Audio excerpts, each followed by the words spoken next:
It says live on my end. Where? Up. Live where? Oh, okay. Am I going live off of? I have no idea. I think I'm just going live off of my regular page. Yeah, you It are. was okay. Hold on. Yeah, you are. Oh wow. Okay.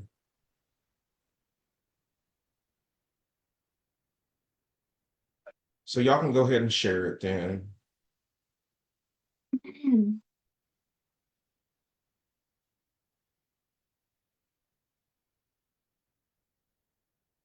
Okay. So we are live now.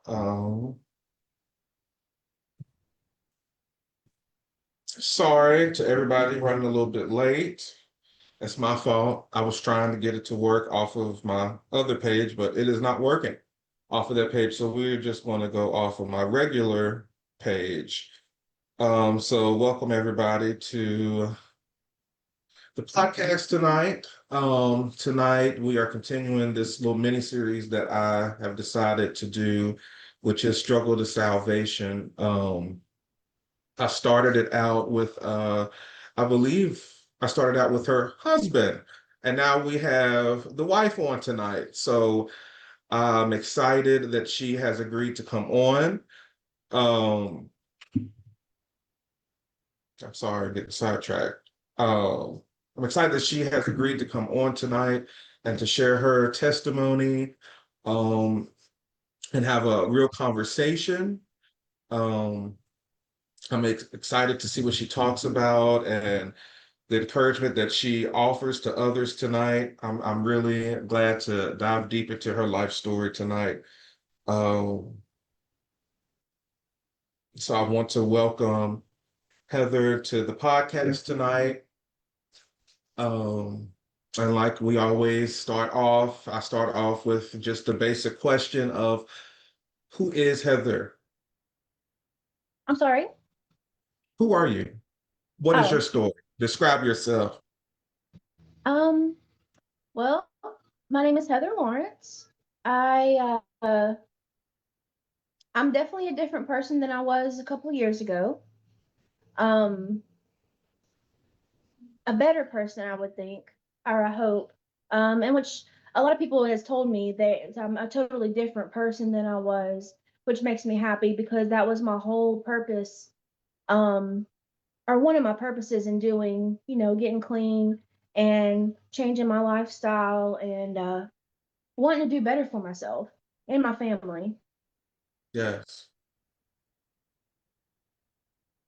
So, do we want to go ahead and dive deep? Do we want to, can It we, doesn't matter to me. this is your story. So, however you want to do it, do we want to talk about, just go ahead and wherever you feel like you need to go, go ahead. Um, well, I've told my lead at a couple places, which is pretty much like a little mini like version of my life. Um, I was actually raised in Roanoke, Virginia. My mom moved us to Tennessee when I was probably about 13 years old. Um, Unfortunately, I've blocked out a lot of my childhood. I've had some dramatic things happen, but I've learned over the years that I try not to dwell on them, and I just try to not forget them, but work through them and just go and just move on. I'm 40 years old, and it's a different era, and I just need to move on with that. But continuing, let's see. My dad, he was in and out of prison a lot in my life. I've visited a lot of prisons. Um, my mom has always been very present in my life. We've definitely had some ups and downs due to my drug addiction. The lying and cheating and stealing and stuff like that. Which my drug addiction didn't start until I was 25 years old.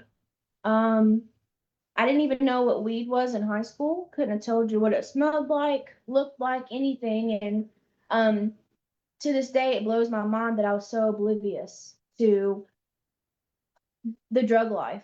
Because I know it was around me. I just, my mom and dad didn't drink, they didn't smoke, they didn't do anything. So, I was very sheltered somewhat in my life, which I appreciate, and I try to do for my kids now. Um, Moving forward, just from started smoking weed to which got introduced to pills, which got introduced to coke, and I mean just all down the road. There's all kinds of stuff.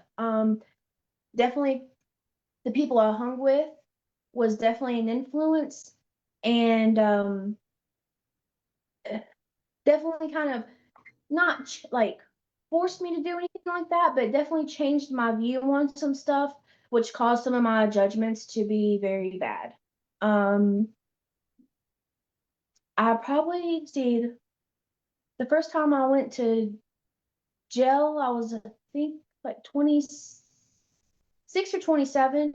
All this happened very fast for me. Like, I started it, and before I knew it, I was already in trouble. Um, and once you get in that lifestyle, it's just really hard to get back from it, especially when you feel like everybody's kind of given up on you, even though they haven't, but you still have that thought in your head. Um, it's why I'm so grateful for the people that I have in my life now, especially my family. Um, I don't have a lot of friends. I know a lot of people, but I just don't. I have like definitely like a sisterhood from the RPC from Recovery Point in Charleston. Um, I have a lot of people that I could call at any point in time and day, and they would be there for me. I've never really had that in my adult life until now, due to my actions. Let's see. you know, uh, like I was telling you earlier, like a lot of my problems that I caused, which it caused me to have, charges and stuff. Um, like I just ran into trying to get on at the hospital, and they told me that I couldn't because of my charges, and due to not really having a good job history. Everything kind of goes back. It, it goes back to, and they look at all this stuff, and when you get clean, it's still there, but you should try to just keep your eyes on the future. You don't want to really go back and keep looking back, because it can make it hard, and it's probably made a lot of people relapse. Um, So talking about that, so like you said, you tried to get a job at the hospital, and basically they, turned you down and. um, So what are your thoughts on that? Because when you're trying to better your life and trying to, have better source of income and stuff like that, and then you're almost there, and then somebody tells you, "Oh, well, no, you can't do this because of your past."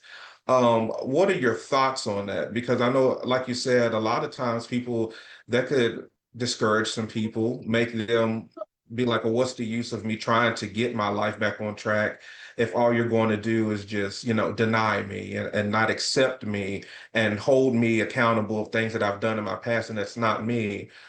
So what are your thoughts about that? Because I'm sure a lot of people here recently, a lot of people have been getting denied because of their past mistakes, well, it is hard to hear. It really is hard to hear. It definitely humbles you.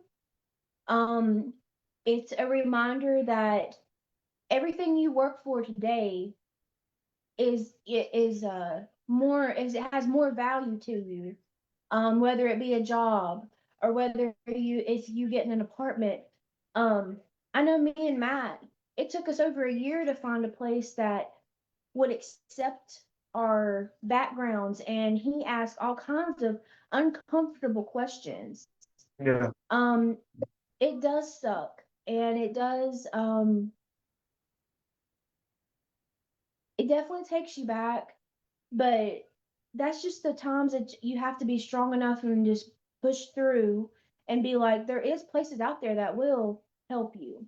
It may not be what you want at that moment, but it's a starting point. You have to start Yeah. somewhere. You can't just have this rotating door, and that's pretty much what the drug life is. It's a revolving door. You might get better for a little bit, and then you crash back down again. Um, and we have a lot of barriers every day, even little ones that sometimes are just sometimes the little ones suck more than the big ones, and it just I I know a lot of people are opening their eyes to people that have been in trouble, who have been drug addicts, who are trying to better themselves. But you have to see it from their standpoint too, Yeah. It's their business. Um, it's their you're a liability. What about if you take one drug addict into a clean environment, and it may take somebody out, it may take a couple people out, because you've got, they may still be using it. There's just all kinds of aspects when it comes to jobs and places to live, and things like that. Honestly, I try to avoid fast food. I'm not above working fast food, but it's definitely not my first choice, just because of the drug flow and stuff that go through fast food. And it's not Yeah. just fast food. They're just really bad in that environment. You try to avoid places like that, and it makes you want a better job. But sometimes you just have to work up from the bottom, and just you have to prove to people, it's not life's not free. They're not just gonna hand you stuff. As much as we would Right. like to think that. Um, but that's definitely barriers that I've worked through. And like I said, the hospital was kind of a hard hit, but I may have gotten upset. I thought about it, and the stuff that I did in my past, I'm gonna have to live with for the rest of my life. And Yeah. but not saying that they won't hire me. I just have to prove myself and show them that I am responsible. I am accountable, and show them that I am going to show up when I'm supposed to be there. And, just do a good job. So, so since we're talking about, just we talked a little bit about your past. So just a question, when did you feel like your life was going towards like a really, really bad, you know, area that you think that you couldn't get out of?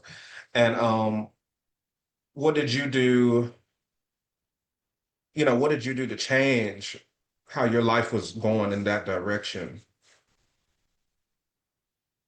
Probably one of my worst times in active addiction was when I lost my daughter. Uh, Mhm.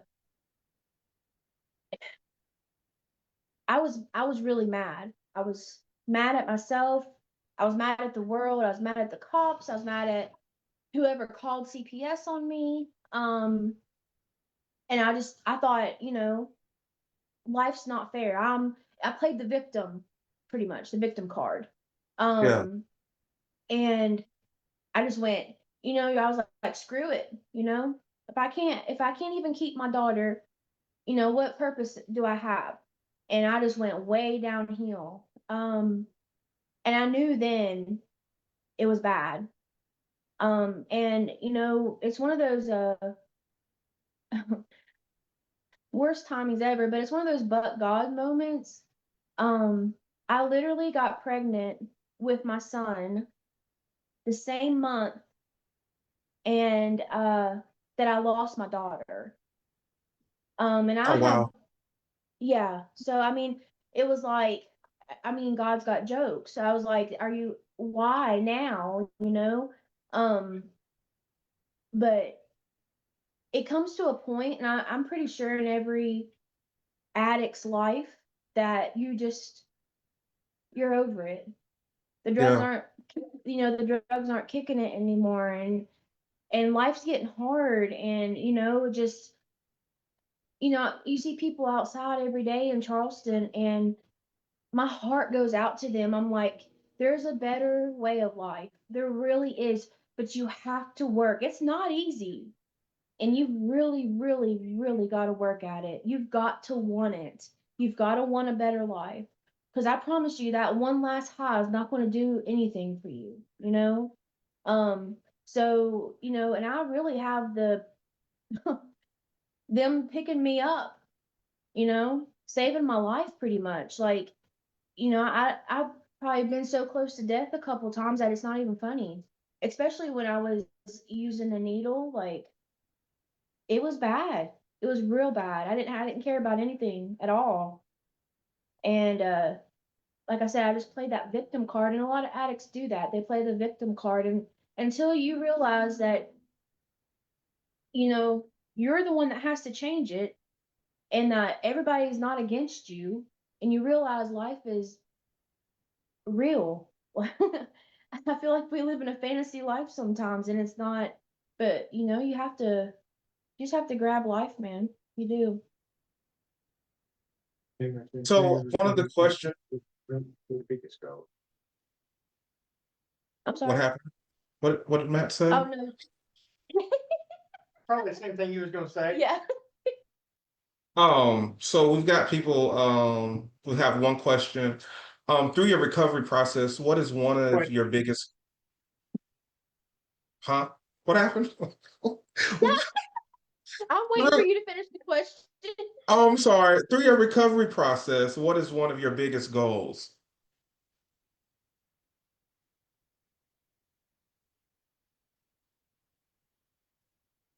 To have a home, to be able to walk down the street and not have to worry about if the cops are going to come, if they're looking for me. To be able to eat. I have food in my fridge. I don't have these,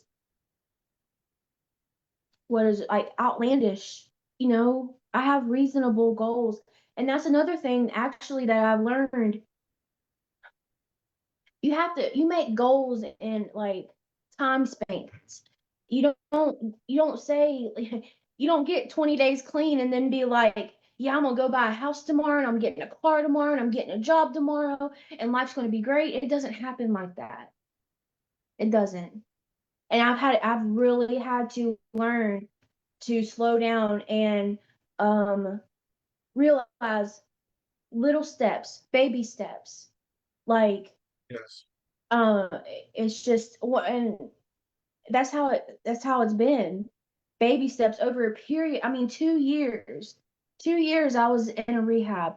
Two different rehabs, but I mean, it took 2 years for me to get my butt in gear and realize that nobody's going to do it for me, and I need to do it for myself.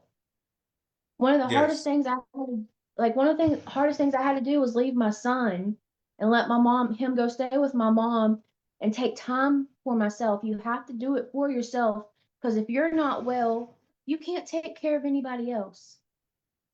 Right. So, so I mean, just really a home's my biggest goal. Paying my bills, not having to worry if I have electricity or water or, you know, I mean, reasonable goals is what I have. Like I don't, and I'm achieving them slowly, but I'm achieving them. Yes. And I would like to apologize everybody because I don't know what is going on with the Zoom, but the video keeps going. I don't know what it's doing. Like I'm looking at Facebook right now and it's just showing you instead of both of us. And I don't know. I'm trying to fix it. So if you see me, jumping around, videos here, there, and everywhere, I don't know what's wrong with it. Um, but absolutely, yes, I understand exactly what you're talking about. Somebody said doing too much too quickly will overwhelm someone. Recovery, it can trigger a relapse. Um, Absolutely. so explain to us a little bit about what that comment means to you. I got a perfect example too, because I almost relapsed because of that. Mm, Um, I was in my first sober living house, and I got accepted, and I had a bed, and as soon as my head, got unfogged about a week into it, I'm starting to feel good. I'm starting to feel better. I'm starting to feel more, awake and wanting to do stuff. And so, they have like periods where you can't really work or anything. And at that time I didn't understand those periods. Now I do, but I didn't then, and I'm like, I'm ready to go to work. I want to work. Um, but trying to be trying to stay clean for one, trying to be a mom, Yes. trying to work a full-time job, worrying about daycare, trying to make meetings every day or at least 5 times a week. Um, and on top of that, like trying to have self-care, I got overwhelmed. It's so much. And today I actively tell people, I'm like, listen, it's not that I don't want to do something, but I do not know if I can handle it right now. Like, I don't know if I can add anything else onto my plate right now. And that's something that I didn't have. I would just tell people what they wanted to hear and tell them I could do it. And no matter what the cost, like for me, like no matter the cost it took effect on me. Um, but today I do have a lot of self care. I tell people, I'm like, hey, I don't know if I can do this. And I mean, some people may get upset. I'm very honest. I try to be honest. Um, just like me and my mom had a conversation the other day, you know, she was talking about getting my little girl and trying to have both my kids together. Well, honestly, I've never had both my kids together at the same time. We're just now starting to get financially stable. So I don't know if I can financially take care of her needs as well. Um, Not to mention everything else that comes along with taking care of a kid. Now, that doesn't mean I don't want my daughter, doesn't mean that Yeah. I don't love her or nothing like that, but I'm just telling you the truth. I don't know if I can handle all that right now. Like, Yeah. I'd rather be more stable, more sound of mind. Um, I mean, we would have to have a bigger home and stuff, but I mean, so, yeah, like when you do too much at one time and you're trying to overcome the world in a week, more than likely you're going to fall. And that's the realness about it. Yeah. Um, the question, how long have you been in recovery? I'll have 3 years on July 3rd. Okay. And to piggyback off of what you were saying, yes, you definitely do have to you have to know your limits, in a better term. You're saying, you can't basically you can't afford to have, your daughter at this time and point in your life. Like you said, you're not saying that you don't want to have your daughter, of course. Who wouldn't want to have their child? But the fact of the matter is, right now you feel like you can't afford it. You feel like you can't do it. So you don't want to put too much on yourself. And I Yeah. don't know how that would look for you. I mean, I'm not saying that you would go into relapse, of course, but you know, you don't want to do too much. If you know that it's too much for you, then you shouldn't do it, you know? Well, Um, I don't want to put a strain on my relationship, yeah, because I yeah, mean, that would change my mentality. I would be stressed. yeah, And, I'm already like anxiety, my anxiety stays up a lot. I do take medication for it, and but my medication helps tremendously. But, I do have really bad days sometimes, and I do have mood swings and all that stuff affects my life. So I mean, I don't want to put that out on any kid or Matt. Um, it's not fair to them. So I try to be reasonable about things and think about them before I just jump into them. Yeah. You try to think of all the possibilities that could happen. There's a comment on here that says, it is good that you are transparent with yourself. Um, Trust me, God hears you and he is mindful of you. Stay the course. God has mighty work for you to do, sweet girl. And that is from Pastor Amanda Jones. Oh, Uh, thank you. and she said, know that I'm praying for you. I can take all the prayers anybody wants to give. I know that's right. I can take all of Prayers is them. not going to hurt anybody. Oh, no. Um, a question that I have for you as well. Um, and I know I've asked Matt this when he was on last. How does it look? And I'm sure a lot of people have this question. Two people in recovery. Mhm. Um, how does that look for you two? Because I know Matt gave his spiel on it. So I want to kind of get your perspective on it, with not just dating somebody, but in an active relationship, marriage with somebody.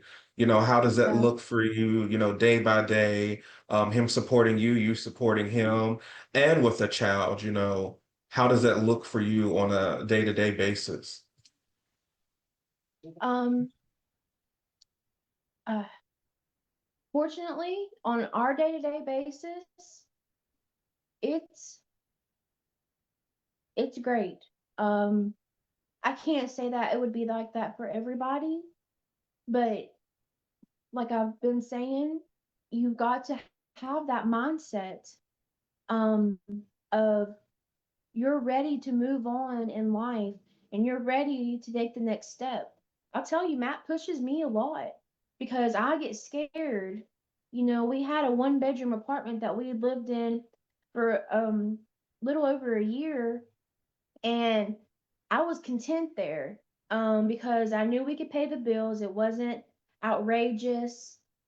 We were cramped, so I mean that space kind of puts a stress on us, but he kept pushing. He's like, we need a bigger place. We need a bigger place. And that it's scary to take on new things. But I mean, if it Yes. wasn't for him, we wouldn't oh, I'd probably miss out on a lot, to be honest. But it helps having that support system. Um, it helps having that little birdie in your ear saying, "Hey, it's going to be okay. You're not by yourself." Because I feel like a lot of people feel like they're alone, and and physically they may be, uh, but you can always reach out to people. I wish people would reach out a lot more in the right way. Right. Um, but our marriage, I mean, so far it's been really good. Whenever we first got together, I was iffy, because of course I had a kid. Um, Matt's a little bit younger than me, so I mean that's another factor. Uh, because I kept telling myself, does he really want to like settle down with somebody that's a little older, has a kid, and I've seen a lot of things in life, been a lot of places, done a lot of things. Like I was ready to settle down, like the home life, the boring home life. That's what I wanted. That was a goal of mine. Yeah. But he was all in. It wasn't, um, he's never changed up. He's never, uh, veered from the way he acted when I first met him. He's very confident and very persistent, and he knows what he wants. And I mean, if you can find a person like that, grab them, man. I'm telling you, it changes your world. It makes you want to be a better person. I try to push him to be a better person, and when you work together, it's just a lot easier. We don't really fight. We don't, we took cussing out. We don't cuss at the house. Anything negative like that, it's booted out. We don't do it.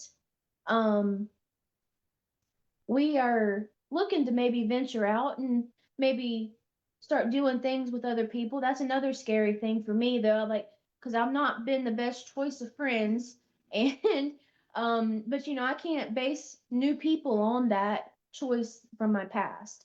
So, um but if it comes, it comes. If it doesn't, it doesn't.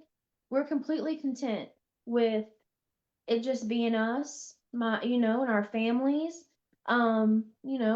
The coworkers that he works with and stuff, like people, I just met the people I work with, but I just life can be simple and it can be easier. It doesn't not in saying every day's easy, but it's a lot easier, like I Yeah. don't have to worry about stuff,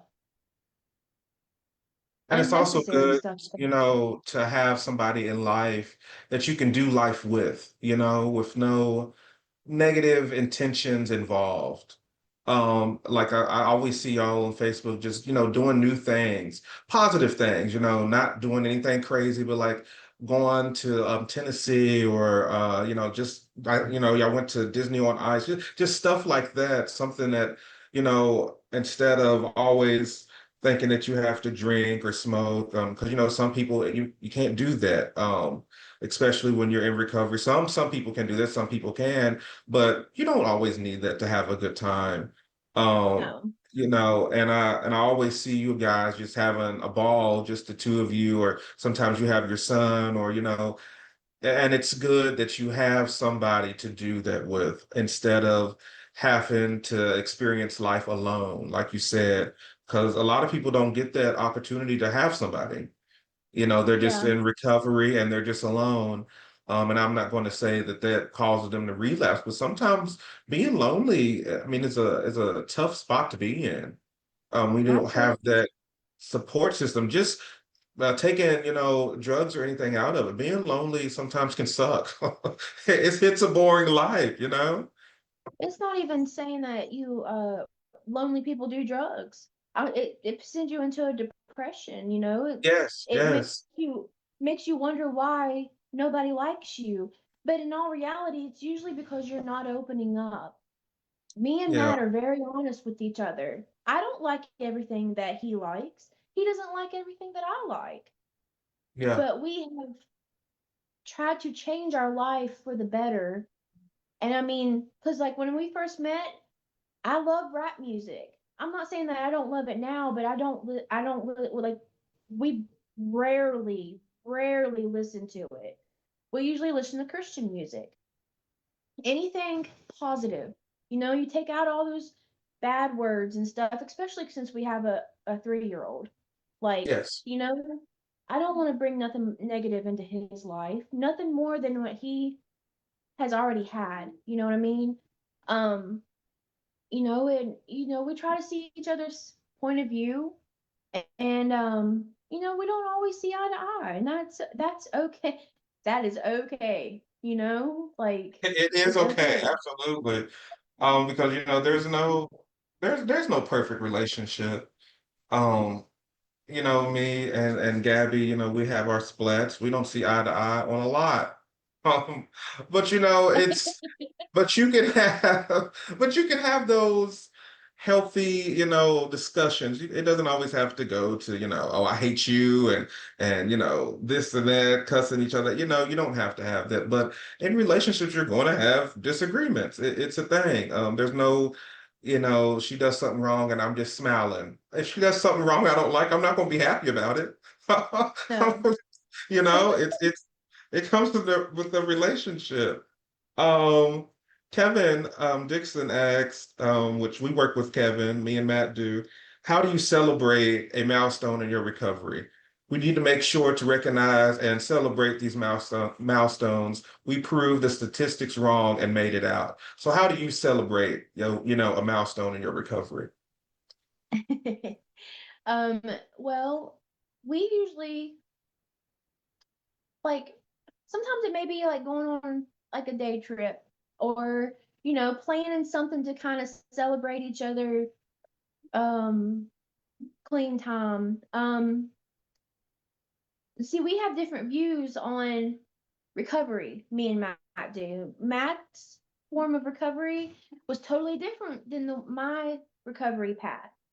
Um, and that's fine. It's whatever works for you. There's no there's no like right and wrong way to get in recovery. Um, but like I said, we celebrate it um like yeah, every day. Every day. Every day that I wake up clean and sober, that's a good day.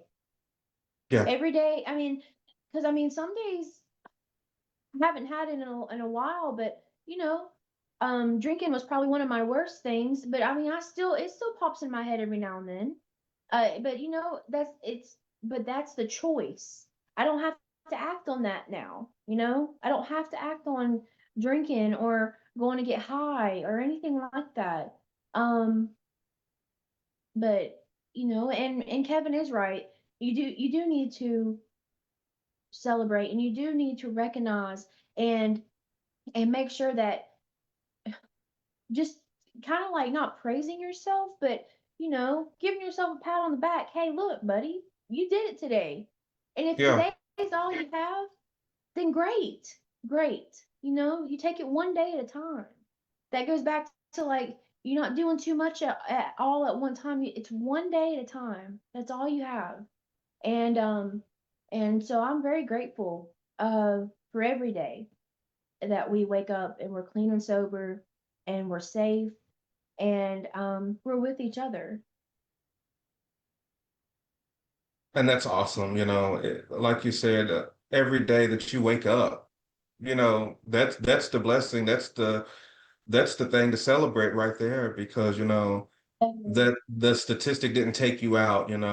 They say most, people on drugs don't make it out. They end up dead, or, so it is a blessing and it is something to celebrate. Um, does he have something he wants to say? He's playing with Jeremiah. He's laughing and giggling. But you want to say hi to everybody? You want to say hi to everybody? Here, hop up there. Hi. Well, hello. How are you? What doing here? What are you doing here? Are you playing? Huh? You playing? Well, what are you playing? Say, Matt, Matt. Matt. Oh, okay. You playing with Matt. Okay. Well, He we wants to got a show you his truck. monster truck. We got a big monster truck. Okay. So tell everybody have a good night. Good night. Good night. Oh. So clearly, your son brings joy to you. Clearly, he's, one of the things that bring you joy. So I also want to ask you, what is the point that you made the decision, enough is enough, it's time to really turn over a new leaf and it's time to get off drugs. It's time to, you know, turn over a new leaf and really be the best mom, the best sister, daughter, that you can be. When did you decide I'm not doing this anymore? Um, when I heard somebody tell me that I could lose my son, Mm, um, I'm not saying that it all clicked at that moment, but that's definitely a moment in my life that I'm like, I am not losing both my kids. You know, God didn't give me two kids just to hand off to somebody else. There's no reason. Um, Me losing Marley will probably be a grief that I carry my entire life. Um, something I hope I can make up to her. I can never take those things back or fix the things that I did, but I try to make sure that she's having a better life and a better future, and I want that for my son. So, yes. when somebody was telling me, they're like, what are you doing, Heather? They're like, what are you doing to your son? And at that time, I'm like, I'm not doing anything to my son. Yeah. I'm doing it to me. I'm not doing anything to him. Um, but that's totally all in my head.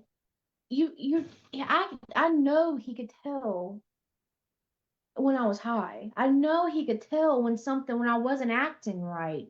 You know what I mean? Like I know he could tell, but from my eyes looking out, I couldn't see that. Yeah. Um, so losing him, this is gonna sound crazy, but losing him was probably the thing that made me start thinking like, so I have two choices right now. Either I can get my butt straightened up and make a life and hopefully have a place for him, after I got clean and stuff, or I could just go back out and just wish for the best. Yeah. You um but I didn't get clean for him. I got clean for myself. Yeah.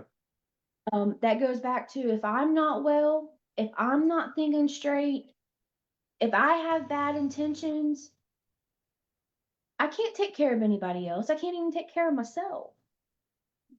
So, yes, Jeremiah, Marley, Matt, they're all motivators, but they're not I truly got clean for myself. I deserve a life. I'm not a bad person. Um, just because I made bad decisions and I had bad moments doesn't define who I am. Yeah. And I think that's what a lot of back to like the stipulations of jobs and stuff. All and on paper it looks horrible, and that's all they see. I could they can meet me, shake my hand, and we can have a conversation, but then they read my paper and they're like, she's totally clowning us. You know what I mean? Like, and Yeah. I've had to deal with that, but I totally got clean for myself. Um, like I said, my kids, Matt, they're my motivators. They help me stay motivated. Um, but you have to do it for you in order to be there for everybody else. Yeah, Cause and you truly have to want it. You know, yeah, it's like one of the sayings, you can take a horse to the water, but you can't make him drink. I can lead yeah, you to the water, but do you really want to drink the water? But so it takes, and clearly it took for you to really want it for you. People could tell you all the time, hey, your son, but did you really want to change for your son, or did you want to change for you? Because for you to change for you, that means you're changing for your son, but you have to want it for yourself. And I believe that you took the right steps, and look at you now. You know, yeah, you're enjoying life. You're waking up in the morning not high. You're waking up sober in your right mind. Not trying to worry about your next fix or whatever. I commend you for taking the right steps, because a lot of people don't take the right steps because they don't see anything wrong with what they're doing. So I yeah, thank you, and I appreciate you for looking in the mirror and taking those steps to sobriety and sticking to it. Because a lot of times, we see a lot of people start out strong, but yeah, they don't end out strong. They go right back into where they came from. So um just by talking to you, because I don't think I've ever met you in person. I don't think I have. I think maybe once. It was brief in the car, and I think I just said hi, and then yeah.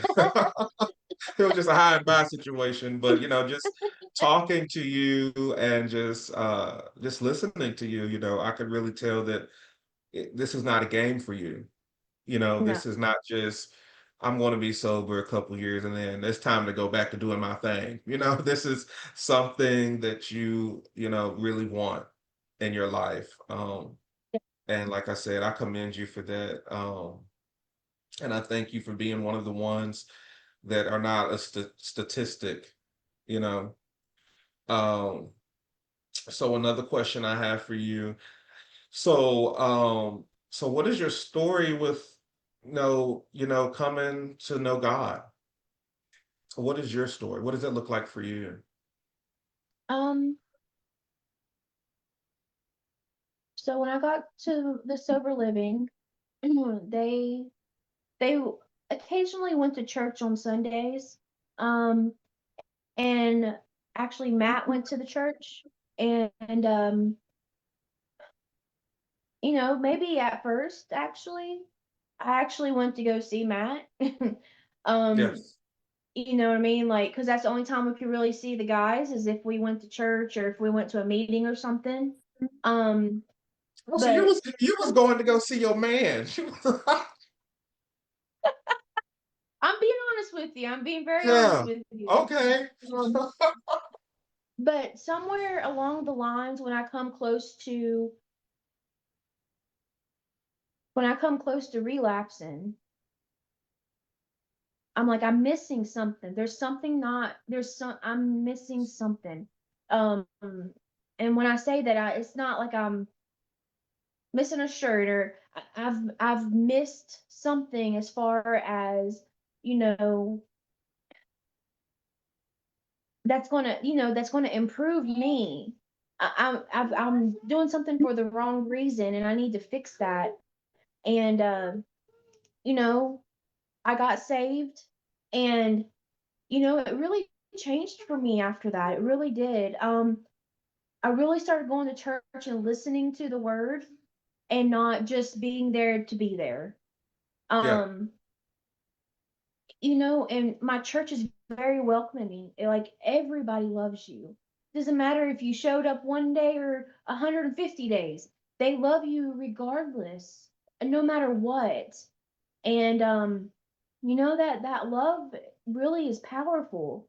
Yeah. And the love that they have for God is just amazing. I mean, they live life almost, it looks effortless, but I know it's not. But I mean, they really depend on God showing up. Yeah. And I had to wrap my head around, because I'm more of a, like, see kind of do person. Like, I more like a, how do you trust in something that you don't even see? Yeah. Yeah. That was my big barrier. You know what I mean? Like, I was like, man, I'm really having trouble just handing it over to God and letting him deal with it. But I'm telling you, once I did that, once I stopped worrying about things that I can't change, or worrying about things 6 months down the road that I have no that have no clue sometimes I didn't know what I was worrying about. But when I handed it over to God, I don't know, it just, It's like a weight lifted off your shoulders. yeah, I mean, and I totally understand because just hard times within in my life, and I'm like you, how do you believe? And I've always been in church all my life, but there's points in your life where you're just like, I'm trusting in something that I can't even see. Never met the man, never, it's hard sometimes to, fully trust and fully lean and depend on something that you cannot see. But I'm like you, once I really just gave it over to him and just started believing in something that I could not see, but I've known that he's done so much in my life, and I know that he has to be real. It is a weight that lifts off your shoulders like a helper above all helpers, yeah, somebody that you can talk to, somebody that you may not. I mean, I'm sure that you tell your husband everything, but some things that you don't tell your husband, you can tell God, and it's like, not only is it, a secret, but it's your safe place. It's somebody that is not going to tell your business, or it's just a comforter. It is a big comforter, and like you were speaking on, how your church just loves you unconditionally. When you go to your church, you don't feel the judgment, you don't feel the eyes staring on you because they know your past, like how it is in the world. People see you from your past and they look at you like, oh, she used to do this, that, and the third. But when you go to church, true church, a true welcoming place where there is no judgment, it feels like you can be, whatever he says you can be. And it's good that you have a church that shows that kind of love, a judgment-free zone, somewhere that you can feel safe and not have to worry about, people talking about you, you Yeah. know. So I totally can identify with what you're talking about, just having that burden lifted off of you. Yeah. Just a heavy load of just life. Because life is heavy, you know. Yeah, it does. So Even even the proper life, you know what I'm saying? Like even living life, um, the way it's supposed to, you're still gonna have heavy days. You're still gonna have those absolutely, burdens. I mean, even if you do everything perfect, you're still gonna have stuff happen. Um, absolutely, I think one thing that I really wanted to mention was I stopped because, I was a real big control freak. Um, and when I stopped trying to control my life and let God in and just let him do it on his time and not my time, makes things a lot easier. It may not happen when I want it to happen, and it yeah, may take a longer time period than what I think it should, but I promise everything that we have wanted and worked for, it's come along at the right time almost every time. I mean, yeah, it's just come along at the perfect time. And it blows my mind a lot. And so, when I stepped aside and let him control and do his work, like, I step 5 steps to the side and be like, here you go, honey, here's your highway. Because I mean, that's just that, because I know if I get in the way, if I put my hands in it, you might as well throw it out the door. Like, yeah. And I mean that's so true because I don't want to say that I'm still a control freak. Some would say that I am, but it is hard to really give control over to somebody. It really is. Because I'm a control freak, I'll just say it. But I just like things done the way I like it to be done. Um, Mhm.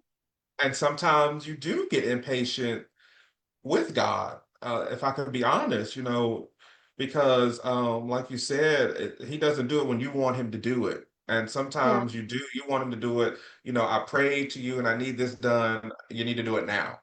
But maybe maybe that's not the timing for him to get it done.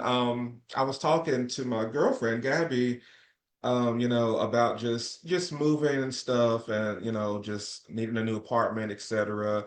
And then y'all had gotten an apartment and stuff like that. And I was talking to her, I was like, everybody's getting, well, y'all got a house, but everybody's getting this and that. And I'm like, my God, when is my time? I've been praying for an apartment, praying for bigger space, this, that, and the third, just other things that I've, prayed about. And I'm just like, what are you doing? I need Yeah. I need an apartment now. And then we stumbled upon this apartment. I don't know if we have it yet, but I'm like, wow, it took time. We passed up houses because, of dogs and different things, but Yeah. and then you see people getting blessed around you. And then you start to question God, like, okay, well, they're getting blessed. When is my blessing? I'm tired of waiting. Come on and bless me. But it does, God's timing is perfect. And when Yes. he does it well. You may have to wait a year, you may have to wait 2 years, but when he does it, everything is lined out, the path is straight, there's no hesitations, there's no problems, because he's in it, he's done it. So I definitely know what you're talking about because I try not to put my hand in it. I really do. But sometimes I pass, sometimes I fail. It just is what it is. But I'm learning, to really get my hands out of it and just let him take control. I really am. That I've noticed though also whenever things plan out and line up and things just work out, even when I have doubt, I'm like, we're never going to get this. Because whenever we first tried to get this a house, he said that, the landlord said he'd call us back. Well, he never called us back. So we just kind of cashed it out as, well, there goes another one, Yeah, and it really sucked because the house is like really perfect for our family. Like it's perfect. And it's something that we really needed. And it's in with our price range and stuff. So we just kind of cashed it out and we went on with life. Like, okay, next on to the next house. But I've noticed right. that you let when you let God do the work for you, it goes smooth. So Yes. when you're doing something and it has, it's kind of a rough and you're having all these difficulties and stuff, and I really feel in my heart that when times are like that, it's not what God wants you to be doing. Because if it was what God wanted you to be doing, it would go a lot smoother. It wouldn't be all this bumpiness and you know, um, you trying to finagle things and make things work and stuff like that. I mean, at least in my life, that's how it is. If I know things are going pretty smooth, I mean, you can have a few bumps, but like if you're really fighting for something, I don't, it's never worked for me. If I'm really Yes. wanting something and I have to fight for it and I have to defend myself,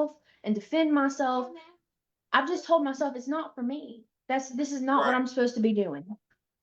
Like it shouldn't Absolutely. be this hard. So No, you're right. You're absolutely right. So, I have just, one last question.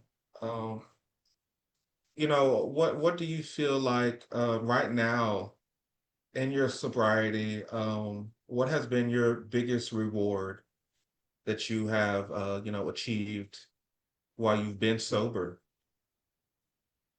having my family, Hmm.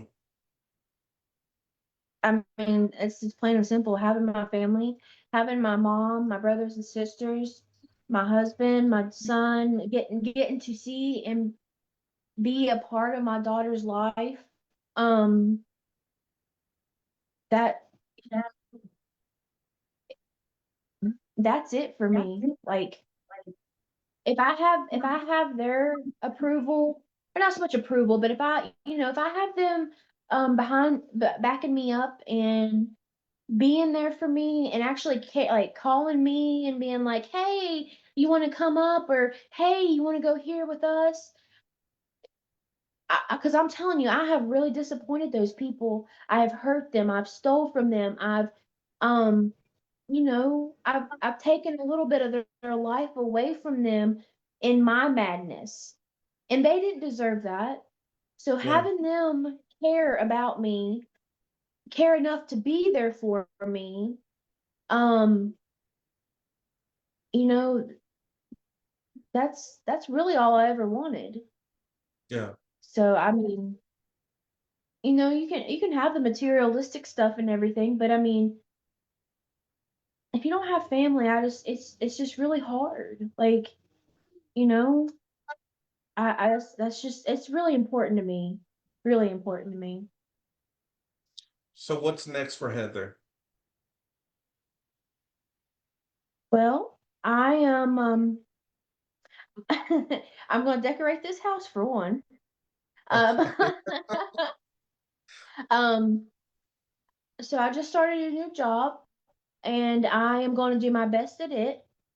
Um I'm going to, you know, just live everyday life.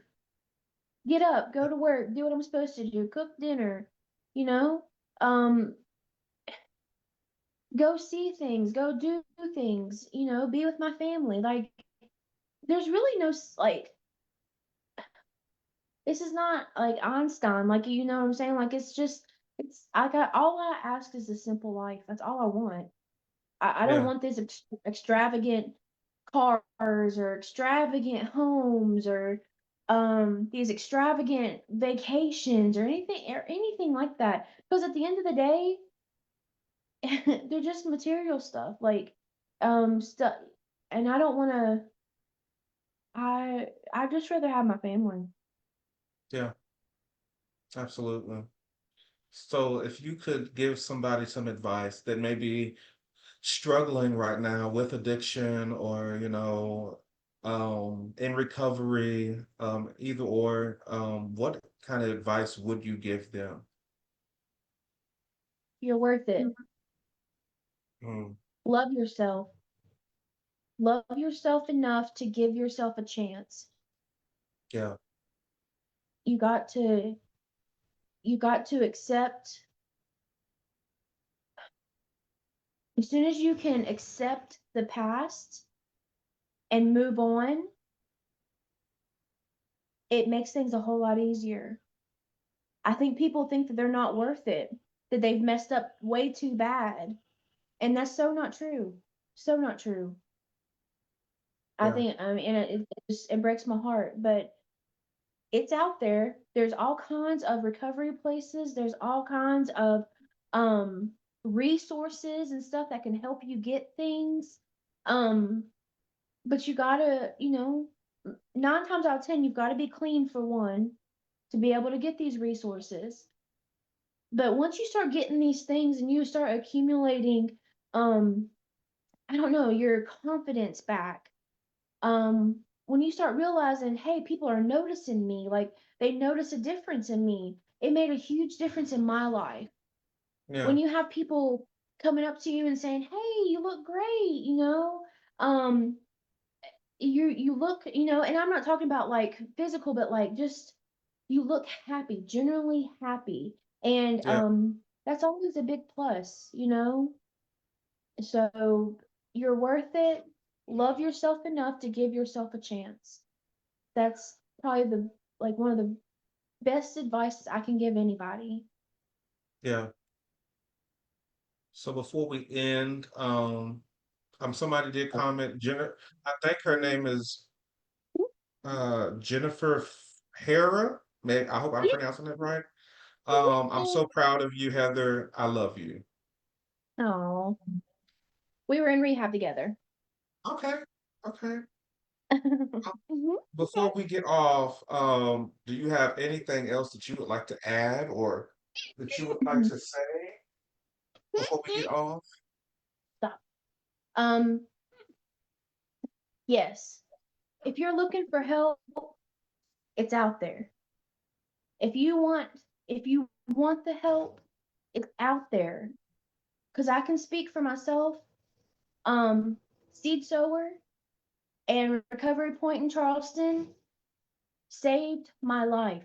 They saved my life with the help of others, but I'm telling you, they saved my life. So if you need help, please get it. It's out there. So you heard if you need any help, like she said, there is help out there. And I'm sure Heather wouldn't mind if you inbox her. I mean, if you may watch this, I don't know if anybody's on here that needs the help, but I'm sure if you inbox her, she will give you the right information. And Yes, she will point you into the right direction. So yeah, please don't hesitate to inbox her, inbox me, and then I'll point you into Heather's direction. Um, but I just want to say, I'm proud of you for choosing sobriety, choosing your life. Because like you say, you are worth it, hmm you're worth it. Give yourself a chance. Uh, and don't give up, because once you give yourself that chance, some people give up and say, what's the use? But don't give up. Just keep on fighting, keep on, living life to its fullest. But making the right choices while you live your life. But I do thank you for coming on. Well, I thank you. appreciate it. I really do wish we had more time, but I do have to work, sadly. Uh, so I really do wish we had more time. But like I said, I appreciate you for coming on and sharing. You know, I'm sure there's more that you could have shared. I'm sure there's more to your story, but the little bit that you did, you know, share, I'm sure somebody will be impacted by it. I'm sure it will touch somebody's heart. Um, so stay tuned. This will be posted on YouTube, because Facebook, I'm guessing Facebook does not allow you to keep videos on here past 30 days. So I've been posting it on YouTube so that way if you don't catch the live, you can catch it, you know, the replay on YouTube, and you have 30 days to catch it on my Facebook page. So yeah, just if you can, please rewatch the replay. Please comment, share, or whatever you need to do to get the word out. Um, but I think that is all that we have for you tonight. Stay tuned because I do have two more podcasts within this series of Struggle to Salvation. I think my next person will be, I think it will be Miss Florence. She will be on next weekend, I believe. I'm not sure. I don't have the schedule in front of me, but she will be on next weekend. She also has a very powerful testimony. Please tune in for her next weekend. And then the weekend after that, I believe is oh, his name is slipping my mind right now. Matt, what is his name? Cameron Brewster. Cam Brewster. Yes, Friend. be on for that Great one. dog. You know, I'm very excited. I'm excited for all my people, but I'm excited to hear his story as well because he's actually inboxed me to share his story. That's the first time anybody's ever inboxed me, and I'm very interested to see what he has to say. And so you don't want to miss these last two podcasts in this series that we have coming up. And then look forward for more. I'm going to be posting stuff next week as well. But again, thank you, Heather. I appreciate you for coming on. I don't let this be the last time that you come on. And I'm not going to let it be the last time you come on. So, so be looking forward to being back on and just collabing with some things. I do have some things that I want to do in the future. But y'all have a good night. Bye, And everybody. See you soon. yes, yes. Bye, Matt. Bye. Um, See you tomorrow. I will see you next week. Bye bye. Are you Bye-bye. Bye-bye. bye bye? Y'all have a good night. You You too. too. Bye. Bye bye. Okay, how do we? So now, I do want to talk about a couple things. So like I said, we do have two podcasts left for the rest of this month. And that will be concluding the Struggle to Salvation series. But next month, which is the month of love, which is Valentine's Day and the month of February, we will be having some couples on um, to discuss the power of love. I will be making flyers. Well, I've already made the flyers, and I'm not going to release them until um, next week. And then after that,